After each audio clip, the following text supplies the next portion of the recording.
Pinalabas naman ni Xian Tan ang kanyang aura mula sa kanyang kamay at winikang kahit napakahirap raw paslangin ang Golden Snake, hindi niya raw hahayaan si Muyon na mag-isa lang na makipaglaban. Subalit matapos na ipalabas ni Xian Tan ang kanyang aura, maliit lamang na sandata ang kanyang nailikha. Habang may seryosong tingin si Xian Tan tungo sa mga kupol, naisip niya na ang leader lang nito ang malakas mula sa grupo, samantalang ang mga alagad nito ay madali niya lang mapapaslang. Ngunit sa kalagitnaan ng kanyang pag-iisip, sumingit naman si Muyon at sinabing paano raw siya makakatulong sa labanan kung wala na siyang sapat na Saint Force upang makalikha ng kanyang sandata, sapagkat maliit lamang na punyal ang nalikha ni Xian Tan. Sumagot lamang si Xian Tan na makikita rin ito kapag nagsimula na ang labanan. Maya-maya lang, napagdesisyonan ni Xian Tan na si Muyon ang haharap sa leader nito, samantalang siya na ang bahala sa mga alagad. Mabilis namang nagpalabas si Muyon ng kanyang aura at mabilis na sumugod sa leader ng mga kupol. Habang ang kupol na leader naman ay tumatawa-tawa pa at minaliit si Muyon, sinabing hindi raw nito alam ang kanyang tunay na lakas at bakit hindi na lang ito mamatay. Sa pagsugod ni Muyon, agad namang dumpensa ang leader ng mga kupol. Sa kabilang banda naman, inaasar pa ng mga alagad ng kupol si Xian Tan dahil sa liit ng sandata nito at tinanong kung mag-isa lang raw ba siya ang makikipaglaban sa kanila. Habang nakapikit si Xian Tan, pinalalabas niya ang aura mula sa kanyang sandata at pinapakiramdaman ang kanyang kapaligiran. Sa isip-isip niya, matapos tumaas ang antas ng kanyang lakas, nakakaya niya ng pakiramdaman ang paligid ng mas malawak. Dagdag pa niya, nakakaya na rin niyang kontrolin ang kanyang Spirit Sword sa maliit lamang na halaga ng Saint Force. Matapos ang pag-iisip ni Xian Tan, agad niyang pinakawalan ang kanyang atake at binanggit ang mga katagang Spirit Sword. Habang papalapit ang Spirit Sword, nagulat naman ang mga alagad ng kupol sa bilis ng sandata ni Xian Tan. Sa sobrang bilis nito, hindi man lang nila nagawa pang makaiwas. Sa pagtama ng atake ni Xian Tan, sa isang atake lamang ay sabay-sabay niyang napatay ang maraming bilang ng mga kupol. Samantala, sa kabilang banda naman, sa paglalaban ni Muyon at ng leader ng mga kupol, nagulat ito sa ginawa ni Xian Tan. Hindi ito makapaniwala na naubos na raw ang Saint Force ni Xian Tan, ngunit nagawa pa nitong mapaslang ang mga alagad niya. Habang si Muyon naman ay pinupuri si Xian Tan habang tumatawa pa ito. Matapos ni Xian Tan mapaslang ang mga kupol, agad naman itong pinabalik ang kanyang sandata, kung saan ay ibinalik nito ang mga sinabi ng leader ng mga kupol. Na kung saan ay mas maganda raw mamatay roon sa magandang bundok at mga ilog sa kapaligiran, sabay tingin ni Xian Tan sa leader ng mga kupol. Pinagpawisan naman ang leader ng mga kupol at sa isip-isip niya na minaliit niya ang mga ito at buti na lang ay naging maingat siya na hindi madaliin na atakihin sina Xian Tan. Bigla namang may tumungo na sibat papunta kay Xian Tan at Muyon na kanilang ikinagulat, subalit madali lamang ito na depensahan ni Muyon at ni Xian Tan habang winika na mayroon ba raw nakatagong Saint Master sa paligid. Sa pagdepensa nila Xian Tan at Muyon ay mabilis naman na kumaripas ng takbo ang kupol. Sinabihan naman ni Xian Tan si Muyon na sundan ito, kaya't mabilis niya itong hinabol. Ngunit sa hindi inaasahan ay may naramdaman si Xian Tan sa kanyang katawan dahilan upang siya ay bumagsak sa kalupaan. Nagulat naman si Muyon sa nangyari sa ating bida kung kaya't tinanong niya ito kung anong nangyari kay Xian Tan at gawa raw ba ito ng Saint Master na nasa paligid. Winika ni Xian Tan na hindi niya alam kung ano ang nangyari dahil bigla na lamang siyang nakaramdam ng pagkahilo at dumilim ang kanyang paningin, hindi dahil sa Saint Master na kanyang sinasabi. Nagpatuloy ang pag-uusap nila Xian Tan kung saan ay napagtanto ni Xian Tan na kaya siya nanghina ay dahil sa pagkaubos ng kanyang spiritual power sa paggamit niya ng spiritual sword. Kinausap naman ni Xian Tan si Muyon na dahil nakatakas ang leader ng kupol, malamang ay nakakalat na ang balita na napaslang nila ang Golden Snake, kung kaya't nag-aalala ito na baka sila ay tugisin ng mga taga Blue Wind Kingdom. Habang nag-uusap naman sina Xian Tan, may lumabas na tila isang orb mula sa dibdib ni Muyon na ikinagulat nito at ikinamangha naman ni Xian Tan. Nagtaka naman si Xian Tan sa kanyang nakita, ngunit mabilis naman na nagpaalam si Muyon na kailangan niya nang umalis, habang nasa kaliwang kamay niya ang orb na mula sa kanyang dibdib. Kung kaya't dali-dali itong naglabas ng kontrata mula sa kanyang storage ring para sa kanilang paghahatian na kayamanan na makukuha nila mula sa katawan ng Golden Snake, at ang kanyang bayad sa pagsama niya kay Sian Tan sa Magic Beast Mountain. Matapos naman mapirmahan ni Sian Tan ang kontrata, mabilis na rin nagpaalam si Muyun at ibinalik lahat ng kanyang kagamitan sa kanyang storage ring. Makalipas ang ilang sandali ay kumari pa ng takbo si Muyun, samantalang si Sian Tan naman ay naiwan at winikang sana man lang ay nag-iwan si Muyun ng kanyang contact upang mahanap niya ito. Agad naman na lumingon si Sian Tan sa kanyang likuran kung saan naroroon ang Golden Snake at iniisip kung ano ang gagawin niya rito. Subalit sa kalagitnaan ng kanyang pag-iisip ay kanyang naalala ang nabasa niya mula sa library na kapag inabsorb niya ang katawan ng Golden Snake, ay maaaring lumakas ang kanyang pangangatawan at hindi na siya tatablahan ng lason mula rito. Kung kaya't mabilis niya itong inabsorb bago pa tuluyang dumating ang mga kupol upang kunin ang katawan ng Golden Snake. Habang si Sian Tan ay paunti-unting inaabsorb ang katawan ng Golden Snake, kitang-kita sa kanyang ekspresyon na tila nahihirapan siya sa pag-absorb ng katawan nito. Anya, napakasakit raw talaga ng proseso ng kanyang ginawang teknik sa pag-absorb ng katawan ng Golden Snake. Hindi rin nagtagal at tuluyan nang naabsorb ni Sian Tan ang katawan ng Golden Snake. Subalit matapos niya itong maabsorb, napasuka siya ng dugo at napaluhod. Dahilan upang mapasigaw si Sian Tan at mapahawak sa kanyang ulo dahil sa sakit na kanyang naranasan, sapagkat sinusubukang kontrolin ng Golden Snake ang kanyang buong katawan. Nagsimulang magbago ang kanyang balat sa kamay at mukha na tila naging mistulang ahas. Nagsilabasan naman ang dilaw na aura mula sa katawan ni Sian Tan at unti-unting nagbago ang kanyang anyo na nagiging kamukha ng Golden Snake.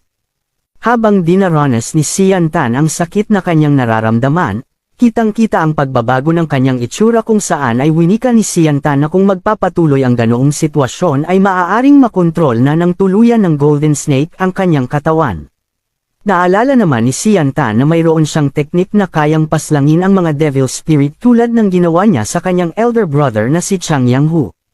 Dagdag pa niya, kailangan niya nang gumamit nito upang mapaslang ang nilalang na nasa loob ng kanyang katawan.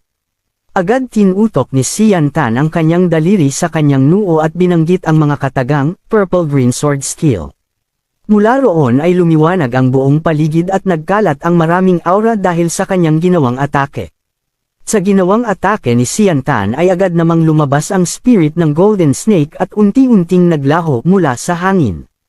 Natuwa naman si Sian Tan dahil gumana ang kanyang ginawang atake, kung kaya't agad itong napahiga sa kalupaan dahil sa pagod. Winika niya na buti na lang ay mayroon siyang Purple Green Sword technique na kayang puksain ang mga devil spirit, sapagkat kung wala siya nito, malamang katapusan na niya. Napagpasyahan naman ni Sian Tan na humanap ng mapagliligon, kung kaya't agad na rin itong umalis. Lumipas naman ang oras at dumating na ang takip silim, kung saan ay dumating na rin ang leader ng mga kupol kasama ang mga alagad nito. Winika naman ng leader ng mga kupol na nahuli na sila ng pagdating, ngunit may nagsalita naman mula sa kanyang likuran na isang misteryosong individual na kanyang ikinagulat. Winika naman ng misteryosong individual na inaasahan niya na raw iyon dahil imposibleng hindi pa ito umalis sa kabila ng mga pangyayari. Agad naman na nagbigay galang ang leader ng mga kupol sa kanilang captain at nagtanong kung ano ang dapat nilang gawin. Tumugon naman ito at sinabing ipakalat ang balita tungkol sa pagpaslang nila Sian Tan sa Golden Snake at pagpatay nito sa kanyang mga tauhan nang sa ganon ay hindi ito makalabas ng buhay mula sa Magical Beast Mountain. Mabilis naman na sumunod ang mga alagad nito upang gawin ang kanyang pinag-uutos. Dumako naman tayo sa lugar kung saan ay naruroon si Sian Tan, sa isang lugar na napapalibutan ng mga puno at bundok na may anyong tubig na bumabagsak mula sa itaas ng bundok ay naruroon si Sian Tan na naliligo sa ibaba. Pinahaba ko pa no. Hindi ko na lang sinabing talon, hahahaha. Sa pagtamasa ni Sian Tan sa lamig ng tubig ay sa isip-sip niya na matapos ang kanyang pag-iinsayo ng kanyang hindi nalalason na katawan, ay naging mas malawak ang kanyang pandama sa kanyang kapaligiran, na kung saan ay tila naging isa na siya sa anyong tubig, mga isda at mga bato. Habang nahuhulog si Sian Tan mula sa mataas na talon ay kanyang ring isinigaw na siya ay ang lahat ng bagay sa mundo. Sa pagtaas ng kanyang dalawang kamay at paglabas ng kanyang little Tweety bird ay nagulat ang ating bida nang may isang individual mula sa ibaba ng talon. Mula roon ay pinakita ang isang chick abebe na nakatingin kay Sian Tan habang ito ay nakaupo sa tabi ng dalampasigan. Habang si Sian Tan ay nahuhulog at nakabakaka sa ere ay winika niya na mayroon palang isang babae na naruroon sa lugar. Samantala ang chick abebe naman ay nagulat dahil nakita nito ang little Tweety bird ng ating bida, kung kaya't habang nakatitig ito sa birdie ni Sian Tan ay napasabi ito ng little bird. Sa pagbagsak ni Sian Tan sa tubig ay mabilis naman siyang umahan upang kausapin ang chick abebe sa tabi ng dalampasigan. Aniya habang si Sian Tan ay nasa tubig na wag raw sumigaw ang chicks na naruroon, sapagkat hindi niya alam na may isang individual pala na naliligo rito. Sa mga sinabi ni Sian Tan ay namula ang mukha ng chick abebe kung kaya't minura nito si Sian Tan at winika na ano raw ang sinasabi nitong hindi pagkakaintindihan, kung kaya't agad itong naghanda ng kanyang kamao at inatake si Sian Tan. Sa lakas ng pag-atake ng chick abebe ay nagkaroon ng malaking puwang sa katubigan at halos bumaon si Sian Tan sa kailaliman habang isinisigaw ng chick abebe na isang pervert ang ating bida. Habang si Sian Tan ay patuloy na bumulusok sa kailaliman ay hindi siya makapaniwala sa lakas nito. Sa pagbubulusok ni Sian Tan sa tubig ay napansin niya ang kamay ng chick abebe na bumakat sa kanyang dibdib. At sa isip-isip ni Sian Tan na kasing edad niya lamang ito ngunit naabot na nito ang antas ng Great Saint Master, winika rin niya na ang Kagarth Academy raw ay maraming mga talentadong individual ngunit hindi niya ito mahahalin tulad sa lakas ng chick abebe na kanyang nakaharap. Mabilis naman na umahan si Sian Tan at nagbihis, subalit sa kanyang pag-ahon ay tinawag siya ng chick abebe mula sa kanyang likuran. Kung saan ay pinagbabantaan nito si Sian Tan na kanya raw itong papatayin habang hawak-hawak nito ang kanyang sandata at nagpapalabas ng aura. Agad naman na humanda ang chick abebe sa kanyang gagawing atake kung saan ay kinontrol nito ang mga tubig sa kanyang sandata at binigkas ang kanyang battle techniques na, first form the Imperial Water Arts, Water Dragon Strike. Sa pagbigkas ng chick abebe sa kanyang battle technique ay nagkaroon ng anyo ang tubig na mistulang dragon na agad naman sumugod kay Sian Tan. Madali naman ito na iwasan ng ating bida sa pamamagitan ng pagtalon, kung saan ay winika ni Sian Tan na nais niyang magpaliwanag dahil sa hindi nila pagkakaintindihan. Ngunit nagulat si Sian Tan nang biglang nasa kanya ng likuran ang chick abebe at nakahanda ng umatake habang sinasabi nito na isa malaking kalapastangan ang pagsilip nito sa naliligo na babae. Sa pag-atake ng chick abebe kay Sian Tan ay sinugod nito si Sian Tan at gumawa ng sunod-sunod na atake kung saan ay kitang-kita ang mga bakas nito mula sa tubig ng talon. Samantala sa ibaba naman ay naruroon nanunood ang dalawang elder at ang isa ay hawak-hawak ang bote ng alak at sumisigaw upang suportahan ang chick abebe sa ginagawa nitong atake. Ngunit habang ito ay patuloy sa kanyang ginagawa ay sinampal ito ng isang elder sa kanyang pisngi at winikang bakit raw hinayaan ni Elder Feng na makapasok ang isang outsider sa kanilang talon. Tumugon lamang si Elder Feng habang hawak-hawak nito ang kanyang pisngi at tila namumula pa dahil sa sampal at pagkalasing nito. Ninas naman dito ang isang elder dahil daw sa paglalasing nito ay hindi niya namalayan na may pumasok na pala na outsider. Lumipat naman ang eksena na patuloy pa rin na inaatake si Sian Tan mula sa itaas ng talon, na kung saan habang inaatake si Sian Tan ng chick abebe ay naiinis na ito dahil sa ginagawa sa kanya ng chick abebe. Sapagkat humihingi na siya ng tawad mula rito subalit hindi pa rin siya tinitigilan nito. Tumugon naman ang chick abebe at tinanong si Sian Tan kung pagbibigyan niya ito, ano naman ang gagawin ng ating bida sa kanya. Sabay sugod nito kay Sian Tan gamit ang kanyang sandata, na agad naman tinamaan si Sian Tan sa kanyang kaliwang balikat kung kaya't namilipit ito sa sakit. Sa pagtama ng sandata nito kay Sian Tan ay ngumitilang ang babae na tila kumpiyansa ito na mapapaslang niya ang ating bida. Subalit agad naman na pinalabas ni Sian Tan ang kanyang Saint Sword at agad na hinawakan ang damit ng babae na kanya namang ikinagulat. Mabilis naman na tinulak ni Sian Tan ang chick abebe paibaba kung kaya't napasigaw ito sa lakas ni Sian Tan. Habang sila ay nasa ere, hindi naman makapaniwala ang chick abebe sa ginagawa ni Sian Tan at sa kanilang pagbagsak mula sa itaas ay nagkaroon ng malakas na impact sa katubigan. Mula sa malakas na impact ay halos mawala ng tubig sa kanilang kinatatayuan kung saan habang nakatutok ang sandata ni Sian Tan sa babae ay winika niya na mas malakas raw kumpara sa kanya ang Chika Bebe. Ngunit wala naman itong karanasan sa pakikipaglaban. Kung kaya't sinasabi niya rito na hindi lamang pagkakaintindihan ang nangyari sa kanila at huwag na siyang magsimula pa muli ng laban sapagkat kung hindi ay mapipilitan si Sian Tan na labanan ito.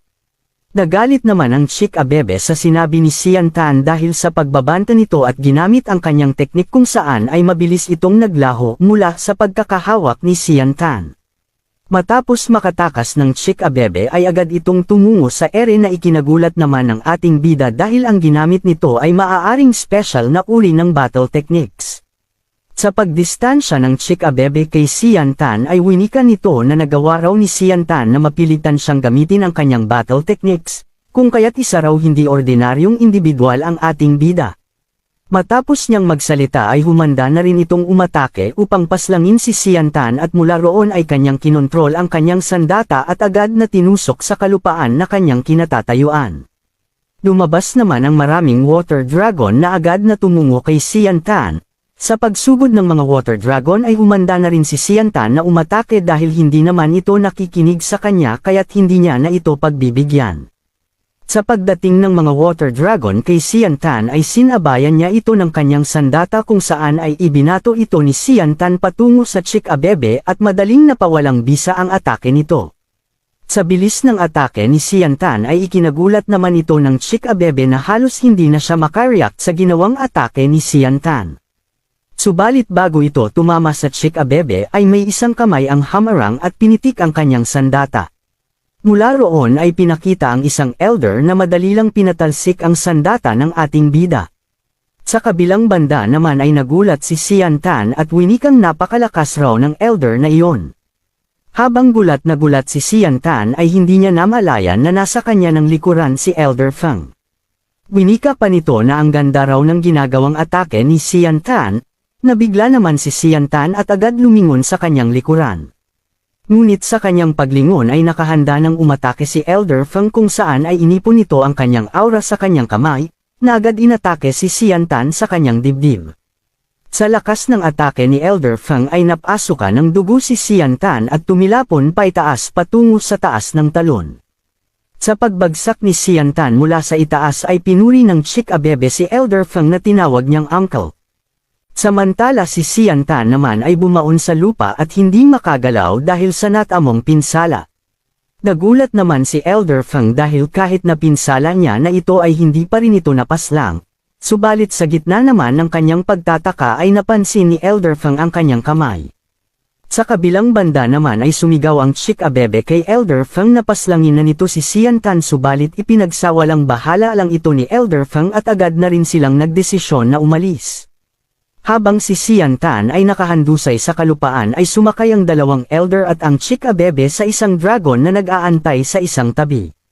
Sa pag-alis nila ay tinanong si Elder Feng ng isang elder kung ano raw ba ang kakaiba kay Sian Tan at ganoon na lamang ang kanyang naging reaksyon. Hanggang sa huli ay napag-usapan nila na sa kabila ng pag-atake ni Elder Feng kay Sian Tan ay nagawa pa rin siya nitong mapinsala mula sa kamay kahit mababa pa ang level ng Saint Force nito.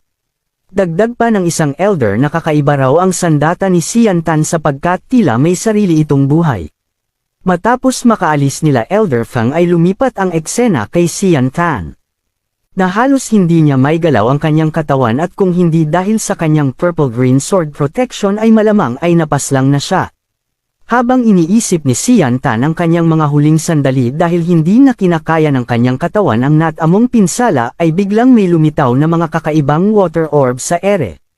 Kung saan ay naalala ni Sian Tan na ito ay isang uri ng Saint Force na ginagamit ng kanyang ina upang pagalingin ang mga pinsalang natamo sa katawan ng isang individual. Kaya't agad itong hinawakan ni Sian Tan at mula roon ay unti-unti itong inaabsorb ng kanyang katawan. Nagsimula ang eksena kung saan may dumating na mga misteryosong individual mula sa talon na kinaroroonan ni Sian Tan. Sa paglapag nito ay agad nilang sinuri ang kapaligiran subalit wala silang nakita na bakas ng Ninoman na naroroon. Habang si Sian Tan ay nasa ilalim ng tubig ay tinanong ng isang misteryosong individual sa kanyang kasamahan kung nakatakas na raw ba ang mga ito. Sa kabilang banda, habang si Sian Tan ay nasa ilalim ng tubig, sa isip-isip niya na mukhang mga masamang balita ang dumating na mga misteryosong individual at mabuti na lang na nakakaya niya nang itago ang kanyang aura mula sa kanyang kapaligiran, dahil kung hindi ay isang malaking problema ang kanyang kahaharapin. Inatake naman ng isang misteryosong individual ang tubig ng talon na nag-iwan ng malaking bakas mula sa likod ng mga tubig dahilan ng pagkahiwa ng bato at pagkahulog nito sa katubigan. Makalipas ang ilang oras ay napagdesisyonan ng mga misteryosong individual na umalis na lang sakay-sakay ng malalaking ibon dahil wala naman silang nadatnang tao o individual na naroon. Habang si Sian Tan naman ay nasa ilalim ng tubig ay nagpapasalamat ito dahil nasa maayos na siyang kalagayan at ang kanyang paghinga ay hindi na rin masyadong mahirap. Subalit sa gitna ng kanyang pag-iisip ay may biglang malaking tipak ng bato ang bumagsak sa katubigan na ikinagulat ni Sian Tan. Kung kaya't dali-dali itong lumangoy papalayo ngunit nakaramdam siya ng pagkabali ng buto mula sa kanyang dibdib. At dahil roon ay paunti-unting nawala ng malay si Sian Tan at namuti ang mga mata nito sabay winika niya na nakalimutan niya na hindi pa siya masyadong nakaka-recover ngunit napuwersa niya ng husto ang kanyang katawan sa paggalaw. Mula roon ay nawala ng malay si Sian Tan at patuloy na pumailalim sa tubig. Hindi rin nagtagal ay may mga individual na gumigising sa ating bida. At habang paunti-unting minumulat ni Sian Tan ang kanyang mga mata ay tila isang panaginip ang kanyang nakita na tatlong naggagandahang babae.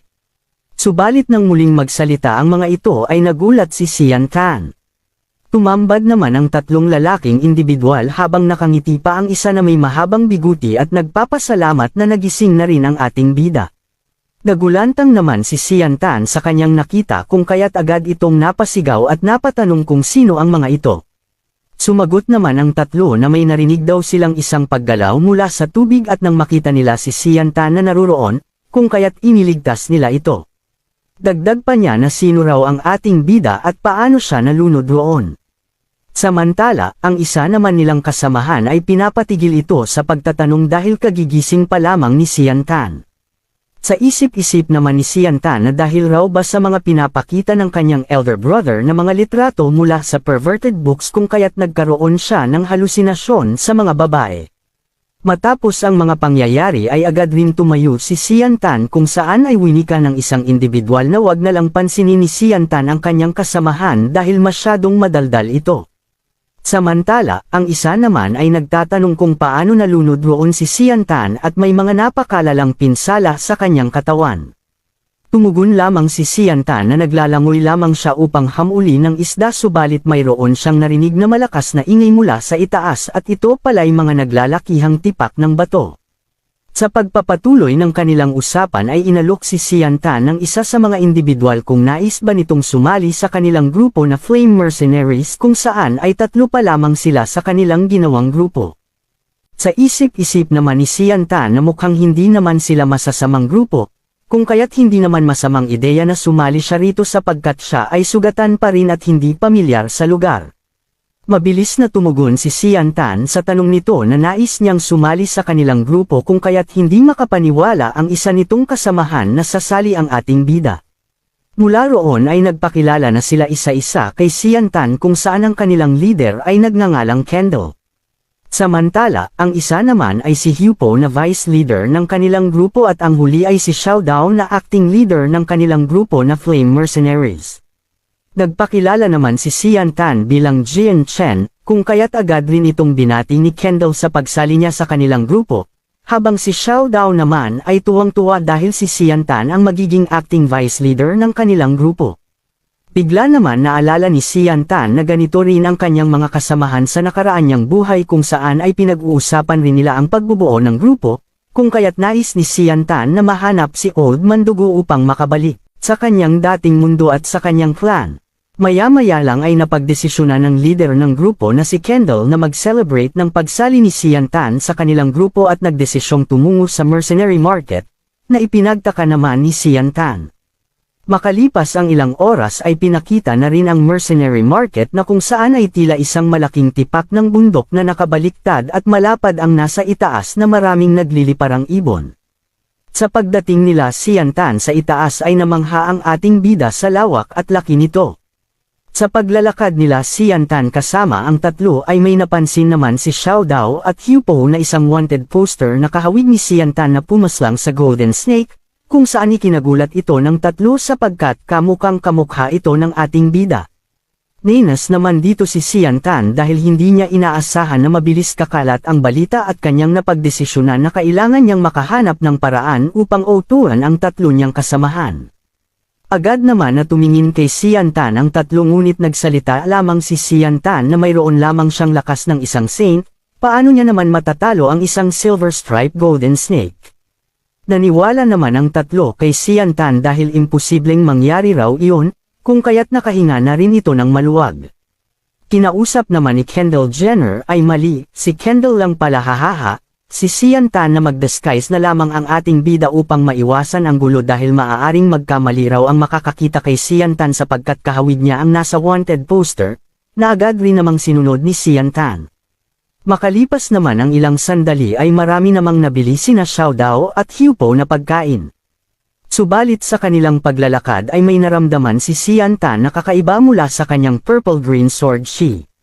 Na kung saan ay kusa itong lumalabas na tila ba may sarili itong consciousness at mukhang nabuhayan ito. Napalingon naman si Xian Tan sa kanyang kapaligiran at hinanap ang dahilan ng paglabas ng kanyang purple-green sword shi. Sa paghahanap ni Xian Tan ay may napansin siya na isang matandang individual na natutulog at sa harap nito ay may mga crystal stone na kanyang tinitinda. Napansin naman ni Xian Tan ang kulay lilang bato na nagliliwanag at naglalabas ng aura, na agad naman niyang nilapitan upang pagmasdan. Sa paglapit rito ni Xian Tan ay mas lumakas ang aura na pinapalabas nito kung kaya't nagulat ang ating bida sa kanyang naramdaman at nagtanong kung anong nangyayari. Agad na napaupo si Xian Tan dahil naramdaman niya ang kanyang purple-green sword shi na tila kumakawala sa kanyang katawan. Mabilis naman ni Xian Tan na hinawakan ang bato at sa isip-isip niya na napaka-weird ng batong iyon. Subalit nagulat si Xian Tan nang hindi niya ito maiangat ng kanyang isang kamay kung kaya't binuhat niya ito sa pamamagitan ng dalawa niyang kamay. Sa kabilang banda naman ay nagtataka sina Xiao Dao sa ginagawa ni Xian Tan.